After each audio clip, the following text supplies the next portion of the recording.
Hello, everyone, and welcome to English Logic Studio. Today we are talking about phrasal verbs for sleep and bedroom stuff. I was actually thinking about this because I had the worst night's sleep last night, and I realized how often we use these expressions. Like, every morning when my alarm goes off, I literally say, I need to get up, and that's one of the phrasal verbs we'll cover. You know what's funny? I bet you already know some of these without even realizing it. When you're scrolling through your phone and your eyes start getting heavy, you might think, I'm falling asleep. Boom, that's a phrasal verb right there. These expressions just flow naturally when we talk about our sleep routines.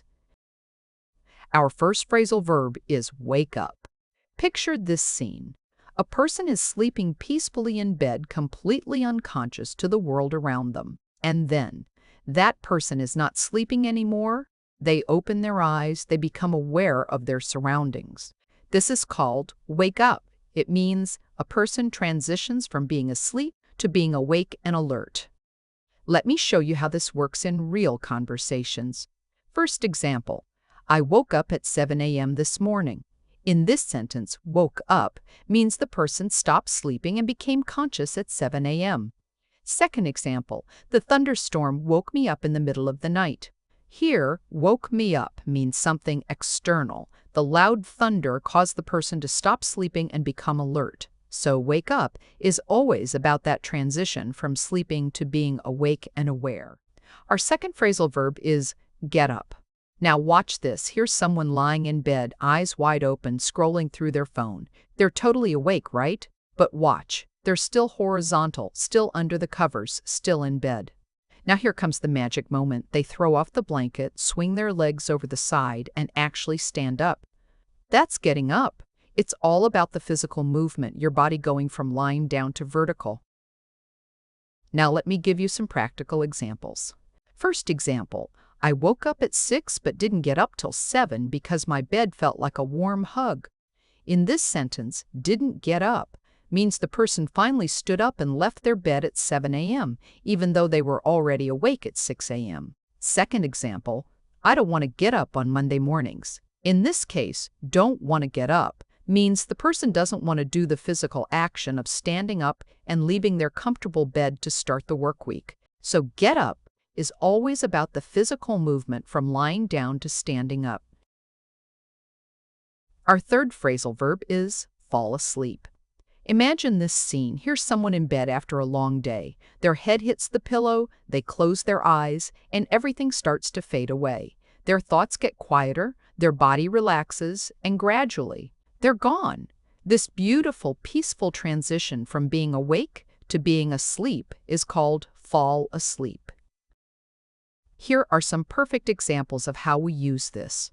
First example, I usually fall asleep around 10 o'clock.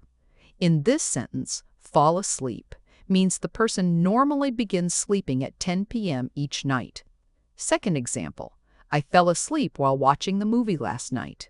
Here, fell asleep means the person gradually started sleeping during the movie, probably because they were tired or relaxed. Third example, I couldn't fall asleep because my neighbor's dog was barking all night. In this case, couldn't fall asleep means the person was unable to begin sleeping due to the noise disturbance. So fall asleep is always about that gentle transition from being awake to being asleep. Our fourth phrasal verb is drift off. Here's what I want you to see. Here's someone in their favorite armchair reading a book. The soft music is playing, they're completely relaxed and slowly, like a boat floating gently on calm water, they peacefully slip into sleep. This is drift off. It's an even more gentle way to describe falling asleep than fall asleep. Let me demonstrate with these common uses. First example, I drifted off while listening to soft piano music. In this sentence, drifted off means the person fell asleep very peacefully and naturally while the music was playing. Second example, the sound of rain on the roof helped me drift off quickly. Here, drift off means the rain sounds made it easier for the person to fall asleep in a relaxed, stress-free way. So, drift off is always about falling asleep in the most peaceful, gentle way possible. Our fifth phrasal verb is nod off. Check this out. Here's someone sitting in a boring meeting at work. Their eyes are getting heavy, their head starts dropping forward little by little, like a flower that's too heavy for its stem. And then, oops, they're asleep for a few seconds. This is nod off, when you accidentally fall asleep briefly, usually while sitting up. This happens to everyone, so here's how you'd talk about it. First example. I nodded off during the presentation and hoped my boss didn't see. In this sentence, nodded off means the person accidentally fell asleep briefly during work and was embarrassed about it. Second example, I always nod off when I'm watching movies after eating. Here, nod off means the person regularly falls asleep accidentally while watching TV after dinner because they're full and relaxed. So, nod off is always about that quick accidental sleep that happens when you're supposed to be awake. Our sixth phrasal verb is sleep in. Notice what's happening here. It's Saturday morning, and while most people are already awake and starting their day, this person is still peacefully sleeping in their bed. No alarm clock, no rushing, just the wonderful luxury of sleeping longer than usual. This is sleep in, one of the best things about weekends and holidays. You'll love these examples because everyone can relate. First example, I'm going to sleep in tomorrow since it's Saturday. In this sentence, going to sleep in means the person plans to wake up later than usual because they don't have to work or go to school. Second example, I love sleeping in on Sunday mornings. Here, sleeping in means the person enjoys the luxury of waking up late on weekends as a regular habit. Third example, I overslept and didn't mean to sleep in so late. In this case, didn't mean to sleep in means the person accidentally slept longer than they intended, even though they had plans. So sleep in is always about sleeping longer than usual or waking up later than normal. Our seventh phrasal verb is stay up. Take a look at this situation. It's 11 p.m., and while most people are getting ready for bed, this person is still wide awake, sitting at their computer or watching TV. They're choosing to remain awake beyond their normal bedtime. This is stay up, the opposite of sleeping in. These examples will sound very familiar to you. First example, I stayed up until midnight watching Netflix. In this sentence, stayed up means the person chose to remain awake until midnight because they were enjoying their show. Second example, I need to stay up late to finish this project. Here, need to stay up means the person must remain awake past their usual bedtime to complete their work. So stay up is always about choosing to delay sleep and remain awake beyond your normal bedtime. Our eighth phrasal verb is toss and turn. Watch what happens. Here's someone in bed, but they're not sleeping peacefully. Watch as they roll to the left, then to the right, then back to the left again. They can't get comfortable. They keep changing positions all night. This frustrating experience is called toss and turn, when you move restlessly in bed and have difficulty sleeping. I bet you've experienced this before. Here's how to describe it. First example, I tossed and turned all night because I was worried about my presentation. In this sentence, tossed and turned means the person couldn't sleep peacefully because anxiety kept them moving restlessly in bed. Second example, the coffee kept me tossing and turning until 3 in the morning. Here, tossing and turning means the caffeine made it impossible for the person to sleep still and comfortably. Third example, I've been tossing and turning every night this week. In this case, tossing and turning means the person has been having trouble sleeping peacefully for several nights in a row. So, toss and turn is always about restless, uncomfortable sleep, where you keep changing positions. Our ninth phrasal verb is doze off. Let me show you. Here's someone in their favorite armchair, reading a book in the afternoon sun. Their eyes are getting heavy, they're feeling drowsy, and slowly they slip into a light, gentle sleep. This is doze off, different from deep sleep. It's more like a peaceful, shallow rest where you might still hear things around you. This one's really nice and relaxing. Watch these examples. First example, I dozed off in my favorite armchair while reading. In this sentence, dozed off means the person fell into a light, comfortable sleep while reading in a cozy spot. Second example, I like to doze off in the garden on sunny afternoons. Here, like to doze off means the person enjoys taking light, peaceful naps outdoors when the weather is nice. So doze off is always about that peaceful, light sleep that feels really refreshing. Our 10th phrasal verb is sleep through. See what's happening here. There's a massive thunderstorm outside with loud thunder and flashing lightning, but this person is still fast asleep in their bed.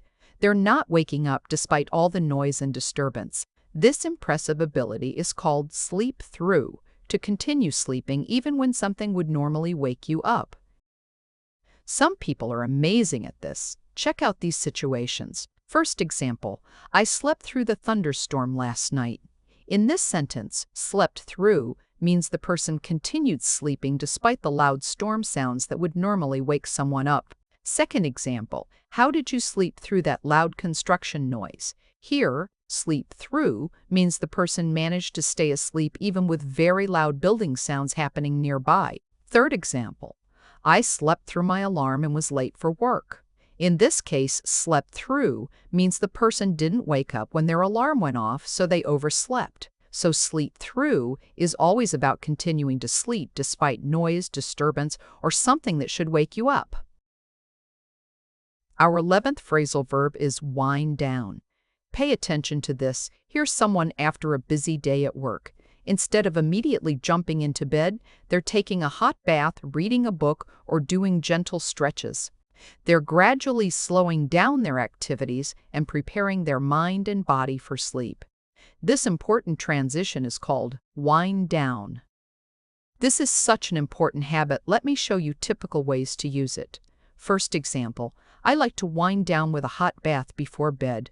In this sentence, like to wind down means the person uses a relaxing bath as a way to gradually prepare for sleep and reduce stress. Second example, it takes me about an hour to wind down after work. Here, takes me about an hour to wind down means the person needs time to transition from work mode to rest mode before they can sleep. So, wind down is always about that peaceful transition from being active to being ready for rest. Now for our 12th phrasal verb, turn in.